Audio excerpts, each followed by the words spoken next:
नमस्कार, मेरा नाम पुष्पा माई है। मैं ट्रांसजेंडर वेलफेयर बोर्ड की मेंबर हूं और किन्नर अखाड़े की राजस्थान की महामंडलेश्वर हूं।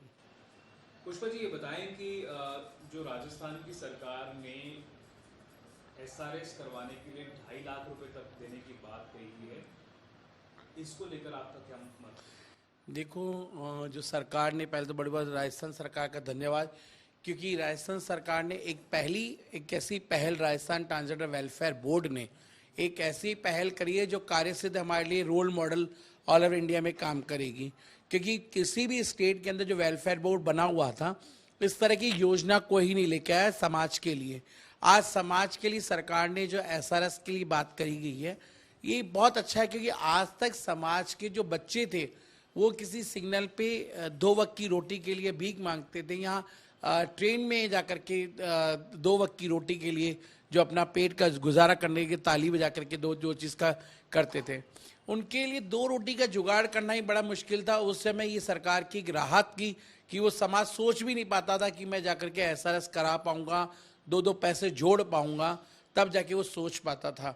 पर और वो भी एक अच्छे डॉक्टर्स के पास नहीं, पर यहाँ तो एक लीगल तरीके से एक अच्छे डॉक्टर के साथ मिलकर के 2.5 लाख तक का जो सरकार ने बोला, ये समाज को एक अच्छी खुशी, एक कॉन्फिडेंस, जिस जेंडर के साथ वो जी रहा था वो कहीं ना कहीं डिप्रेस में रहता था कि, और डिप्रेस के शिकार से आप जानते हैं कि कई कई चीज़ें का नशे के शिकार भी हो जाते हैं, डिप्रेस की शक्ल से चिड़चिड़ापन भी हो जाता है। पर आज वो जिस जेंडर के साथ जी रहा है, उस जेंडर के साथ ना जी करके अपने जिस जेंडर के साथ वो जीना चाहता है, वो एक स्वतंत्र तरीके से अपने साथ जी पाएगा। गवर्नमेंट स्कीम के तहत एसआरएस करवाने का प्रोसीजर क्या रहेगा? क्या पहले अप्लाई करना पड़ेगा ट्रांसजेंडर को? क्या प्रोसीजर रहेगा पूरा ये? देखो, जो एसआरएस करवाने के लिए आवेदन जो फॉर्म है वो देना पड़ेगा।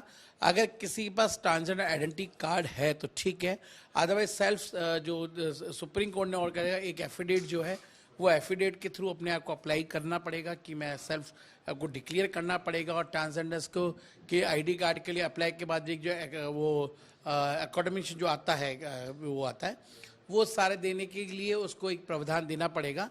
और उसके थ्रू हम लोग इस पर लगा के उसके साथ में जो ड्राफ्ट वगैरह जो है, जहाँ उसको अगर गवर्नमेंट की स्कीम के हॉस्पिटल में कराना चाहे, चाहे वो प्राइवेट कराना चाहे, ये उसके ऊपर डिपेंड है वो कहाँ करवाना चाहता है। एक बात ये कही जा रही थी कि ज़्यादातर ट्रांसजेंडर्स का तो आई कार्ड है ही नहीं, और दूसरा, क्या आपको लगता है कि वो एक रुकावट आ सकती है? और दूसरा ये कि क्या आपको लगता है कि 2.5 लाख रुपए तक की जो वो है रियायत, वो काफ़ी है?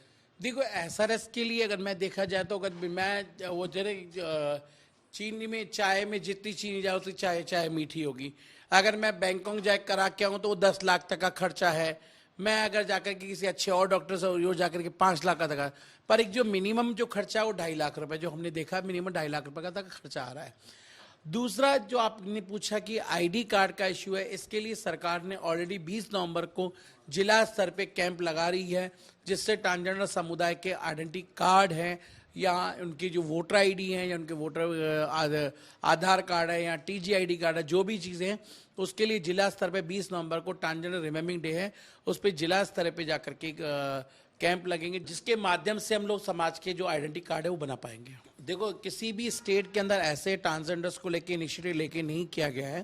पहला एक ऐसा स्टेट राजस्थान है जिस सरकार ने, गहलोत सरकार ने ये इनिशिएटिव ट्रांसजेंडर समाज के लिए लेकर के लिया हुआ है। ये बहुत बड़ी अच्छी बात है। और जो बात कही गई है कि लोग बड़े खुश हैं कि आज जो समाज उनका ऋणी रहेगा, कि उन्होंने जिस तरह जो समाज आज तक सोच भी नहीं पाएगा कि मुझे वो जाकर के स्कीम का बेनिफिशियल ले पाएगा, मैं सोच भी है। आज जैसे आयुष्मान भारत के अंदर ट्रांसजेंडर्स लोग को ऐड कर दिया, पर उसमें आयुष्मान भारत के अंदर जो कंपाइल है, वो कंपाइल के थ्रू उसमें उसको पहले जन आधार या अपना टीजी आईडी कार्ड बनाना पड़ेगा, तब जाके अप्लाई। यहाँ तो सिंपल एक ऐसा बैरियर बना दिया है कि आप अपना सेल्फ जो एफिडेविट दीजिए और उसके बाद में आपको अप्रूवल करके हम ये दे रहे हैं। और तो ये चीज़ें सबसे बड़ी चीज़ है कि एक ऐसे स्टेट ने इसको अप्रूवल कर दिया। और जो आयुष्मान भारत में ऑलरेडी जी कार्ड बनाना पड़ेगा, वो बनाना पड़ेगा, बड़ा लंबा प्रोसेस है, पर ये बहुत इजी प्रोसेसिंग कर दिया। देखो, एसआरएस के थ्रू क्या प्रोसेसिंग होती है कि मैं चाहे मेल मेरा मैं बायोलॉजिकल मेल हूँ, पर मेरी जो सोल है, मेरी आत्मा है, वो कहीं ना कहीं फीमेल है, और मुझे फीमेल बनना है, तो ये मैं जाके अपना सेल्फ रीअसेसमेंट करके मैं अपने आप को चेंज कर सकती हूँ।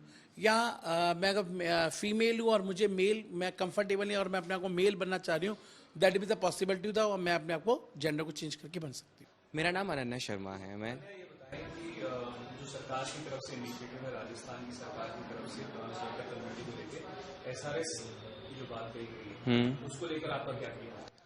सबसे पहले तो मेरा ये कहना है कि सरकार ने हमारे ट्रांसजेंडर कम्युनिटी के लिए सोचा, जो बहुत अच्छी बात है, क्योंकि आज से पहले ट्रांसजेंडर्स को जो अपनी सर्जिकल की बात में होती थी तो उनको अपने बजट के, अपने खुद के इनकम की वजह से करना पड़ता था, जिससे प्रॉब्लम्स वो क्रिएट होती थी। अब सरकार ने आपको फ्री कर दिया है सरकार की, तो और उसके ऊपर अगर सरकार ने फ्री ना करके हमको 2.5 लाख भी दे रही है अगर पर्सनल से करने की, जो हमारे लिए बहुत एक सक्सेस की बात है कि हम अपने अपने अकॉर्डिंग कर सकते हैं सारा काम। क्या आपको लगता है पहले जो ट्रांसजेंडर्स को अगर लगता था कि उनके साथ डिस्क्रिमिनेशन होती है, उनके साथ भेदभाव होता है, इस प्रकार के इनिशिएटिव की वजह से ट्रांसजेंडर्स में वो भावना जो है वो दूर होगी? हाँ, सबसे पहली बात है कि सरकार ने हमारे लिए सोचा कि मतलब ट्रांसजेंडर्स के लिए भेदभाव की जो है वो खत्म हुई है एक तरह से, जो हमें एक बहुत अच्छी बात है, क्योंकि पहले हमारे साथ डिस्क्रिमिनेशन बहुत होता था, हमको एक अलग नज़रिए से देखा जाता था। जब भी हम कहीं जाते थे तो बच्चों को हमसे छुपा लिया जाता था, क्योंकि लोगों को मन में ये वहम डालते थे कि हम बच्चा चुराने वाले लोग हैं, जबकि हम बच्चा चुराने वाले नहीं हैं, हम भी इस समाज का एक हिस्सा हैं जो हमको अपनाना चाहिए, जो सरकार समझ रही है। और इसका सबसे बड़ा योगदान हमारे पुष्पा माई हैं, जिनके सहूलियत से हम बहुत अच्छा काम कर रहे हैं।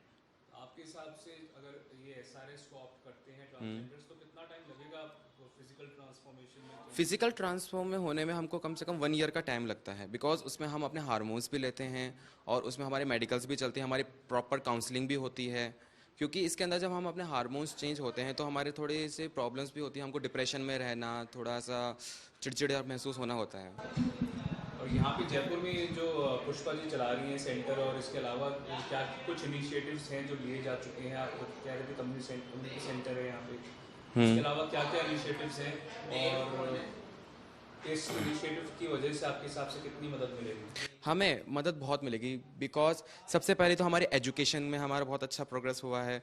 जो ट्रांसजेंडर्स है जिनको अगर एजुकेशन करनी है वो एजुकेशन भी पा रहे हैं। सेकंड, स्किल डेवलपमेंट में जैसे हमारा पार्लर का कोर्स, कंप्यूटर का कोर्स और स्टिचिंग का भी कोर्स है, जिसकी वजह से वो हुनर सीख करके वो कहीं पर भी बैठ के कमा सकते हैं। मेरा नाम तनीषा है।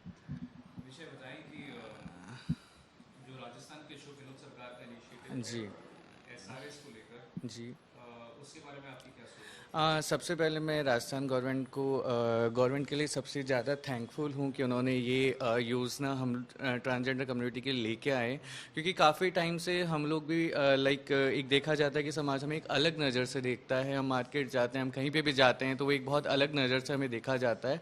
इस सर्जरी के बाद में हम भी मैं खुद की बात कहूँ तो मैं खुद एक जिस जेंडर में जीना चाहती हूँ मैं उस जेंडर में जी सकती हूँ।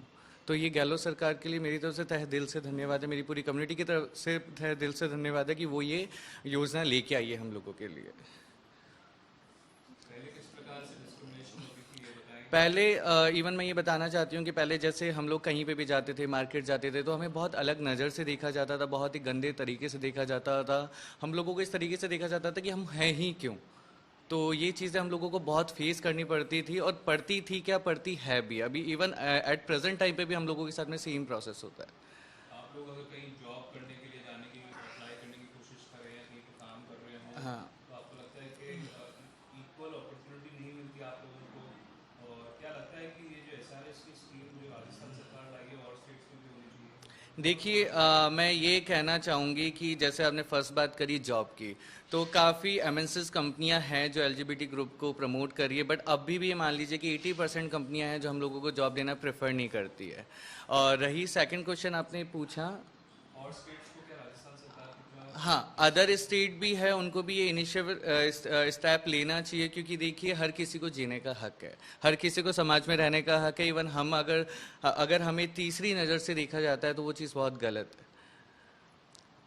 क्या लगता है कि जो 2.5 लाख रुपए की बात है वो काफ़ी होगा, और कितना समय लग सकता है बॉडी देखिए सर, मैं आपको यही कहूँगी कि डूबते को लाइक एक तिनका भी सहारा लगता है तो वो उसमें भी बच जाता है। तो सेम चीज़ कहूँगी कि 2.5 lakh is a sufficient amount कि अभी जैसे मैं कहूँ कि हमारी इनकम सोर्स, हमारे पास कोई जॉब अपॉर्चुनिटी नहीं होती है, हमारी स्किल्स बिल्कुल भी नहीं होती है।